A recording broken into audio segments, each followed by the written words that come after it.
Callisto Protocol will, in fact, scare the pants off of all of us. There will be no more pants. What is fear? Atmosphere in a game like this is everything. It's terrifying, but it's beautiful. Glenn Schofield and the developers of the Callisto Protocol invite you to join them and some very special icons of horror as they discuss crafting the perfect horror experience. It's been a long time since I've talked about Callisto Protocol. That being said, this is the very last time I will be discussing the game. Now, if you've already heard all of my rants, if you've seen my review, you'll know and you will understand exactly why I wasn't the biggest fan of Callisto. But in due time, I've realized games like this shouldn't be forgiven just because they come from a brand new IP. This comes from somebody who claims to have every single creative decision behind that game and still reveres their own video game as this supposedly terrifying experience, when in reality, it's just terrible. This is the last time I'm going to be talking about Callisto Protocol, so hopefully you guys enjoy. If you don't, I don't really give a shit. I'm never talking about it again after this. You know, I feel bad, in a way. Almost like I'm doing absolutely no favors for anyone when it comes to the Callisto Protocol. A while back, I made an in-depth review discussing why I thought it was mediocre and delivered nothing short of a repetitive grind fest. Only to find out at the very end that you don't know what happens to your main character, and you probably never will. For the fanboys, let me go ahead and get the obvious out of the way. You're sick of me talking about this game, and I get it. This is probably the third or fourth try I've given to the game, and I still feel like it hasn't changed at all since it released. I'm not going to cover the issues I already have in my review, but instead I'm going to point out more behind my reason for hating the game. As iconic as a lot of people seem to say it is, Callisto Protocol still suffers today with major lack of work behind the dev teams. The newest update to my knowledge is called Dismemberment Mode, which is basically the Dead Space mode. One shot is all it takes to destroy limbs. Hooray, what a game-changing experience. And you know what's worse? They practically punish you for playing on this mode by disabling achievements. That's right, you can't get achievements while playing in Dismemberment Mode, because if it's too easy for you, you shouldn't be allowed to earn anything from it. Thanks for that one, guys. They did add the option to skip cutscenes, which honestly is a huge game changer. A lot of the cinematics go on for far too long, and it helps to be able to skip them. Recently, I'm sure you've just seen that the DLC for Callisto Protocol has just been announced. It only took them a long fucking time, but they did it. And a teaser was made for the endgame story of Jacob Lee. It proudly titles itself as The Final Transmission. To make a long story short, no, I'm not going to buy and review it. When I say this is the last time I'm talking about this fucking dumpster, I mean it. This is it. Time to install it, but guess what? The base game is 72 gigabytes. What in fucking Sam Hill? I'm sick of that too. New games coming out but requiring a jet engine and NASA's fucking hard drives to install. Why are games so beefy nowadays? Lots of comments I received on both editorials of Callisto were mostly negative. It turns out I've upset the entire 15 people who still play the fucking thing. You can't argue that cutting the story in half is fair. We waited months for the game to drop as early as December of last year, only to finish it within the next day or so. It only took me 10 hours to finish the game on my first run, which I normally consider to be average for a game of this genre. However, ending on a cliffhanger after all the bullshit we just had to endure is nothing short of getting kicked in the balls. Secondly, the repeated boss fights. You fight Ferris a total of twice in the main game, maybe 3 counting his final phase, then the rest of the so-called bosses are just two-head being placed in different areas of the game, if not back to back. Immediately after fighting the first one, you and Danny are separated again because you have to fight yet another two-head. Oh, good. Glad to know the same enemy is going to be recycled this many times. Also, I didn't mention this earlier, but the game is still full of bugs. Frame drops and graphical glitches. The doors sometimes slam shut in front of me, cutting me off for seemingly no reason. And the blind biophage, he's a complete fucking joke still. He can walk directly into you and won't know that you're a threat. So long as you sneak behind them, you can stealth kill them. I mean, look at this. Are you seriously telling me not a single fucking one of these idiots can see me or sense me?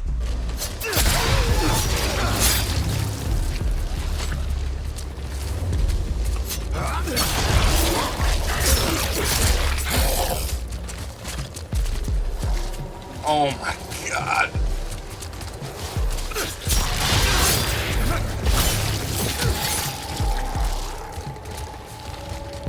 It doesn't make any sense. How?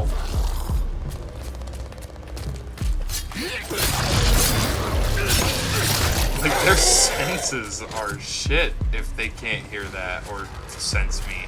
Gee, what an innovative and surprising mechanic, recycling the same shitbags and strong grunts until the player uninstalls the game from boredom.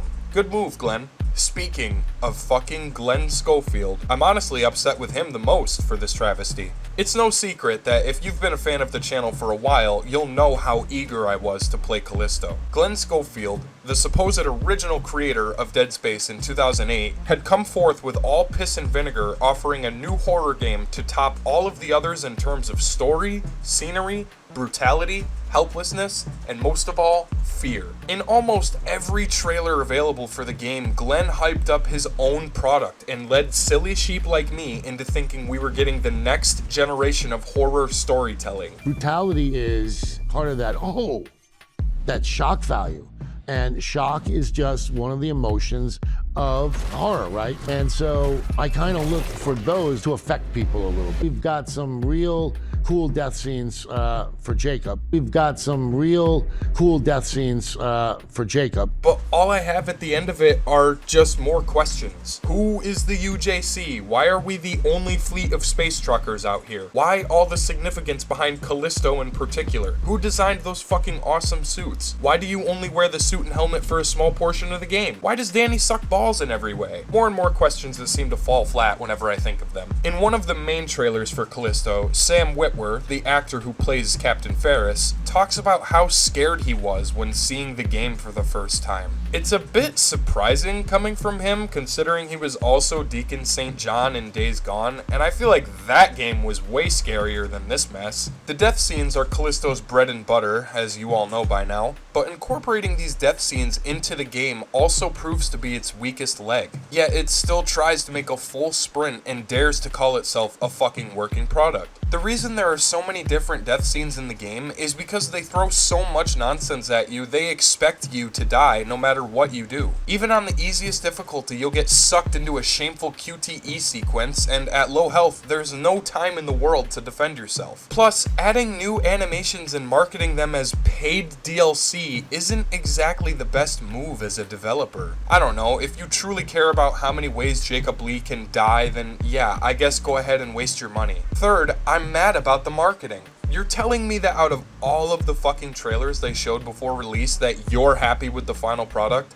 How? Not only does the game quite literally cut itself short, but it also straight up lies to you. Glenn Schofield said during one of the interviews for this game that there were 11 or 12 different types of infected you'll encounter. I don't remember the exact number that he came up with, but it was pretty high. Alright Glenn, let's break down your enemy lineup and see just how original, scary, and tough they are. Let's see, 1. The grunts. 2. The mutated grunts, who are still just fucking grunts, but stronger, so those don't even count. 2. The penis worms, which are nothing more than a QTE, so I guess those shouldn't even count either. 3. The robots, which you can't kill without a powerful weapon anyway, and you also have to aim for the head. 4. The four-legged cocksuckers that can blend in with the environment. Surprisingly, they're the most original enemy you'll encounter in the whole game. 5. The blind enemies, which are just grunts, but blind, so again, they don't even count. 6. The Exploders, straight knockoff of Dead Space right there, I don't even have to explain myself. And 7. You have to fight two-head a total of 4 fucking times. Callisto abruptly ends right when you start to enjoy it. After you get past the grindy mashed potatoes of the combat, it starts to taste good. You get small sprinklings of butter and cream to give the game the fluff it needs, but then it quickly fades to black, and before you know it, you beat it. The storyline isn't the worst thing in the game, but it definitely doesn't add much incentive to progress. Jacob was wrongfully imprisoned with no real major point in doing so besides to fuck with him. Captain Ferris tells him constantly how there's no escape, there's absolutely no way to leave, but this is an entire planet full of some sort of civilization, government or not, so I just don't get why he always has these small chances to leave but chooses not to. It makes no sense that we're barely on the surface ridiculous anyways, considering how blown away Glenn was when discussing Jupiter's moon. Once you reach the surface for the first time, Elias dies, which I also already talked about him and how he's the greatest character in the entire game, but just like all the other great things Glenn added to the game, something's removed at the same time. Without Elias's companionship, the game falls flat on its face. One comment I received was directed towards Danny in particular, the lady that Jacob fights and argues with during the beginning segment of the game. It seems like a lot of people were supportive of Danny, but I literally just don't see why. Danny and Jacob are constantly separated in ridiculous moments of the gameplay. She's rarely ever side by side with Jacob during the entire storyline. There was no reason for Danny to exist in this game at all besides filling the story with totally pointless, empty, blank slate characters. Another thing I didn't mention from my first review is that it's hinted multiple times that Danny was searching for someone during the attacks on Europa. By the end, you discover that her little sister was one of the many victims of the biohazardous attack, which rendered Danny to become a heartless and brutal battle axe. Well, that does sound cool, but they barely elaborate on her sister's arc or anything else involving Danny. It's like they wanted 12 different plot points to happen, but couldn't decide which one was more important, so they just threw them all together in a blender. The peculiar thing about Callisto's gameplay, as I've made well aware in my previous videos about it, is the fact that there isn't much loot to discover within the environment itself. There's no collectibles either. The only thing you can collect are the audio and text logs that give more backstory to the facility in UJC. But they fail to even do that because majority of the audio logs are just people panicking and screaming, or asking the same questions on repeat to themselves. The more time I spend playing Callisto, the further my depression grows. It's really not the worst game ever made, but in terms of hype, it suffered the most out of anyone else. I'd even argue that the hype killed this quicker than the hype behind the death of Anthem. But one thing I do have to say, the final chapters leading up to the endgame are the most fun. The game throws enemy after enemy at you and incorporates a tram ride where you have to fight two-head for the first time. As much as I hated the game's slower segments, I still mastered the gameplay to the best of my ability. But that good feeling quickly fades because there are 3 more two-head fights that are glued back to back right after the first one, so that great emotion of brute strength and survival is gone once the task becomes repetitive. It's the same fucking fight over and over again. And by the way, just look at how often Danny is purposely separated from Jacob. She gets knocked out during the second two-head fight, then Jacob falls through the fucking floor and has to climb all the way back up again. This happens way too much. And of course we have Ferris, who I've complained about many times before. However, using the knowledge I had from my first unimpressive run in the game, I can safely say I enjoyed kicking his ass once again. Every time he throws a punch and screams, it was pretty intimidating, and it's something I never complimented before, and I gotta admit, it's pretty cool fighting him one-on-one.